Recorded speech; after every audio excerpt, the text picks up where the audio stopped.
কিভাবে করে আপনার মা চিৎকার করছিল সেই সময়টা, কিভাবে করে আপনার মা সেই সময় আকুতি জ্বালাচ্ছিল, কিভাবে করে আপনার ভাত নিবিড়ের মুখে সে অটল অবিচল থাকা। আমি আল্লাহ তাআলাকে ডেকেছিলাম, আল্লাহ বলে চিৎকার করেছিলাম। তারা আল্লাহর হাতকে সহ্য করতে পারে না, কিছুক্ষণ পরে তারা ময়লা কাপড় নিয়ে এসে মুখের মধ্যে দিয়েছে। তখন তারা গামছা দিয়ে হা করিয়ে তারপরে গামছা পিছন করে বেঁধেছে। আমি মনে করতে পারি 2010-2011 সালে যখন ইসলামের ছাত্র শিবির বুয়েট শাখার সভাপতি ছিলাম, সেই সময়টাতে কয়েকদিন পর পরই যে সংবাদ আমাদের কাছে আসতো যে একজন করে কর্মীকে ধরে নিয়ে যাওয়া হয়েছে কোন একটা হলের রুমে নিয়ে গিয়ে টর্চার সেলের মধ্যে তাকে টর্চার করা হচ্ছে, তারপর নির্যাতন করা হচ্ছে। আমাদের এই সংবাদ পাওয়ার পরে আমরা ভিসি ডিএসডব্লিউ প্রক্টর থেকে ভিসি ডিএসডব্লিউ বিভিন্ন হলের প্রভোস্ট থেকে শুরু করে বিভিন্ন জনকে আমরা ফোন দেওয়ার চেষ্টা করতাম, স্যার আমাদের ওই ছাত্রটাকে আপনি ওখান থেকে হেফাজত করেন, তাকে রক্ষা করেন, তাদেরকে উদ্ধার করেন। আমাদেরকে সবসময় তারা সাড়া দেয় নাই। আপনি চিন্তা করতে পারেন একজন সভাপতির জন্য তার কর্মীকে গিয়ে হলের রুমের মধ্যে টর্চার ছেলে নির্যাতন করছে, আর সেই সভাপতি কিছুই করতে পারছে না। সেই সময় তার অবস্থাটা কেমন হতে পারে আমরা সহ্য করতে পারতাম না, কিন্তু কিছুই করার ছিল না। আমরা যখন নানান ভাবে চেষ্টার মধ্য দিয়ে স্যারদেরকে এ ব্যাপারে উদ্বুদ্ধ করতে পারতাম, রাজি করাতে পারতাম, তখন তারা গিয়ে হয়তো সেখান থেকে উদ্ধার করে অনেক ক্ষেত্রে পুলিশের হাতে তুলে দিত, এবং পুলিশ নিয়ে গিয়ে তাদেরকে মিথ্যা মামলা দিয়ে 2 মাস 5 মাস 6 মাস করে জেলখানায় রাখতো। আমাদের বহু কর্মীকে আমরা জানি যারা কিনা হলের মধ্যে তাদের ফাইনাল পরীক্ষা দিতে, আলহামদুলিল্লাহ তারা আটকাতে পারে নাই। আমাদের ওই কর্মীরা পরবর্তী পড়ালেখা শেষ করেছে। আবার এরকমও কর্মী আমাদের আছে যারা কিনা ইউনিভার্সিটিতে পড়ালেখা শেষ করে বাংলাদেশে পড়তে পারে নাই। আমি জেলা আমলের কথা স্মরণ করতে পারি যে কিনা বাংলাদেশের বুয়েট ক্যাম্পাসে আর যেতে পারে নাই, সে পরবর্তীতে বাংলাদেশের বাইরে মালয়েশিয়াতে গিয়ে পড়ালেখা শেষ করতে বাধ্য হয়েছে। আমাদের সেই ঘটনাগুলো তো আমাদের চোখের সামনে ঘটেছে। আমরা যারা কিনা সরাসরি এভাবে করে হামলা করেছে, সরাসরি নির্যাতন করেছে, তাদেরকে হয়তো বা চিহ্নিত করে বিচারের আওতায়, কিন্তু যারা সরাসরি এই কাজগুলো করে নাই, চুপ থেকে মৌন সম্মতির মধ্য দিয়ে এই নর্মালাইজেশন এর প্রক্রিয়ায় অংশগ্রহণ করেছে, তাদেরকে কোন বিচার? আমি এ দেশবাসীর সেই সমস্ত মানুষদের কাছে আবেদন রাখতে চাই, একটু চিন্তা করে দেখি আমার কোন চুপ থাকার মধ্য দিয়ে এই যে হত্যাকাণ্ড হয়েছে, যেটা পরবর্তী আব্রাহকে হত্যার মধ্য দিয়ে সেটা একটা অবস্থায় চলে গিয়েছে, সেই জায়গাতে আমাদের কোনো ভূমিকা ছিল কি? যদি থেকে থাকে, যার যেখানে যতটুকু ভূমিকা ছিল, সেই মানুষদেরকে আমি অনুরোধ করব আত্মসমালোচনার মধ্য দিয়ে আপনার বিবেকের কাঠ করায় আদালতে, সেখানে বিচারের দায়িত্ব কোনো মানুষের নয়, নিজে বিচার করেন আর আল্লাহ তাআলা। সম্মানিত উপস্থিতি, শিবির কর্মীকে চিহ্নিত করার ক্ষেত্রে ওরা 2টা বিশেষ চিহ্নকে তারা নির্ধারণ করেছে। এক হচ্ছে যে যেই ছেলেটা নামাজ পড়ে, খারাপ কাজের সাথে জড়িত নয়, ইসলাম প্র্যাকটিস করে, অন্য মানুষকে ইসলামকে প্র্যাকটিস করার জন্য আহ্বান জানায়, এটা একটা চিহ্ন। আর একটা চিহ্ন হলো যারা অন্যায়ের বিরুদ্ধে কথা বলে, যারা ভারতীয় আধিপত্যের বিরুদ্ধে কথা বলে। এই 2 চিহ্নের মধ্য দিয়ে এক একজন ছাত্রকে তারা শিবির কর্মী হিসাবে চিহ্নিত করার জন্য চেষ্টা করে। এর ফলশ্রুতি যেটা হয়েছে, দেখেন, যারা ইসলাম প্র্যাকটিস করার চেষ্টা করে, ইসলাম প্র্যাকটিস করতে সমস্যা কি? সমস্যা হচ্ছে সেকুলারদের জন্য এটা একটা সমস্যা। আর যারা ভারতীয় আধিপত্যবাদের বিরুদ্ধে কথা বলে, সেটা বললে সমস্যা কি? সেটা হচ্ছে ভারতের জন্য সমস্যা। ফলে এই এক ঢিলে 2 পাখি মারার জন্য তারা কাজ করেছে। এই মানুষদেরকে এই কথাগুলোতে যদি ছাত্রদেরকে চিহ্নিত করা যায়, সে শিবির করুন অথবা না করুন, তাহলে তারা তাদের পটেনশিয়াল ফেজকে তারা ধ্বংস করার চেষ্টা করতে পারবে, হয়ে যাওয়ার জন্য চেষ্টা করতে পারবে। এবং সেই প্রচেষ্টার মধ্য দিয়েই তারা কিন্তু শুধু শিবির কর্মী নয়, সাধারণ ছাত্রদের উপর নির্যাতন শুরু, শত শত হাজার হাজার ছাত্রছাত্রী সারা বাংলাদেশে নির্যাতন। যখন আমরা আমাদের প্রিয় ছোট ভাই যখন শাহাদ গ্রহণ করলো, তারপরে বুয়েটে একটি ওয়েবসাইট তৈরি করা হয়েছিল, এই ওয়েবসাইটের মধ্য দিয়ে আহ্বান করা হয়েছিল যে যেখানে যেভাবে নির্যাতিত হয়েছেন আপনাদের কাহিনীগুলো লিখে দিন। সেখানে মাত্র 1-2 দিনের ব্যবধানে 100-এরও বেশি ঘটনা সেখানে লিখিত। আমাদের এই যে সাধারণ ছাত্র, যারাই কিনা ইসলাম প্র্যাকটিস করে এবং একই সাথে ভারতীয় আধিপত্যবাদের বিরুদ্ধে কথা বলে, এর হত্যার যে প্রচেষ্টা তারই অংশ হিসাবে দেখতে পারলাম যে শহীদ আবরার ফাহাদ ভাইকে কি নির্মম পৈশাচিক নির্যাতনের মধ্যে সারা রাত ধরে উপর নির্যাতন।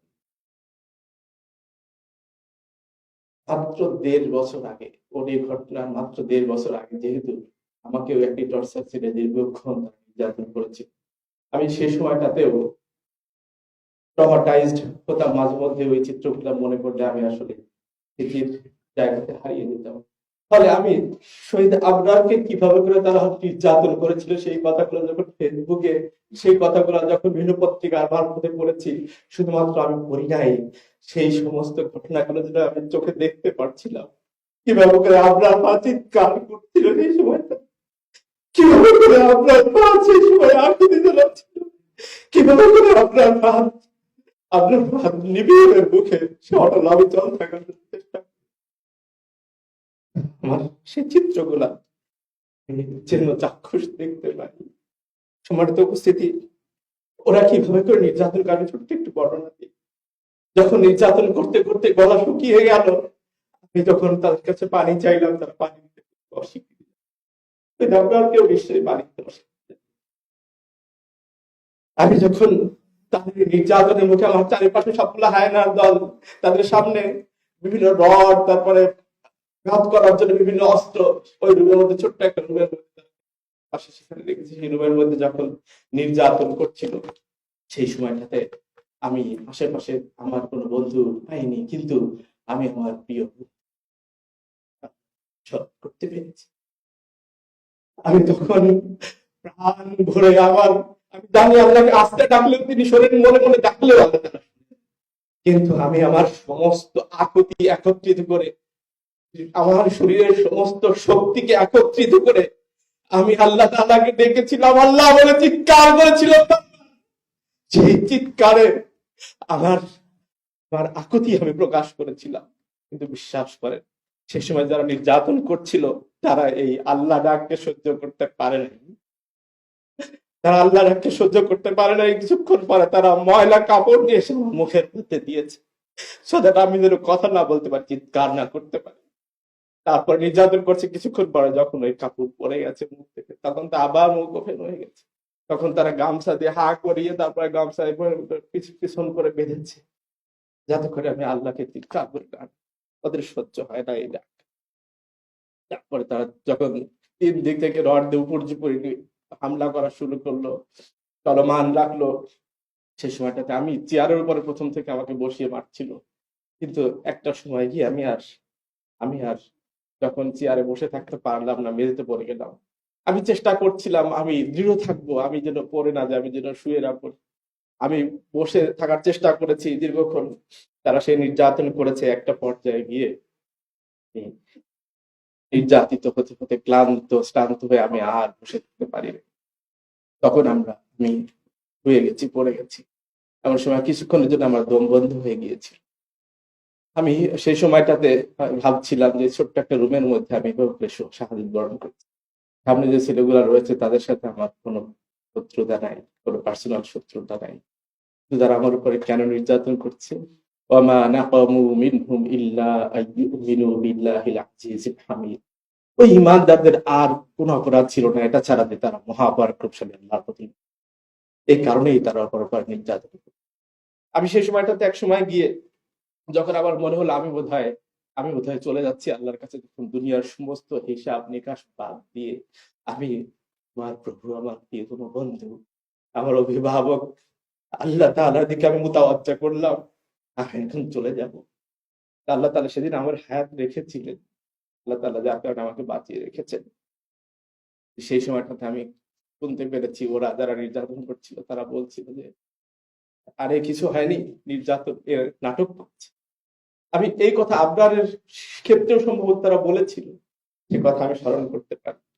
সম্মানিত উপস্থিতি, আমার ভাই আবরারের সেই পানি চাওয়া, আল্লাহকে ডাকা, গগন বিদারী আত্মচিৎকার যেন আমি আজও চাক্ষুষ দেখতে পাই। আমার আবরার ফাহাদকে শহীদ হিসাবে আল্লাহ তাআলা নিয়ে গেছে। আল্লাহ তাআলা তার শাহাদাতকে কবুল করুন।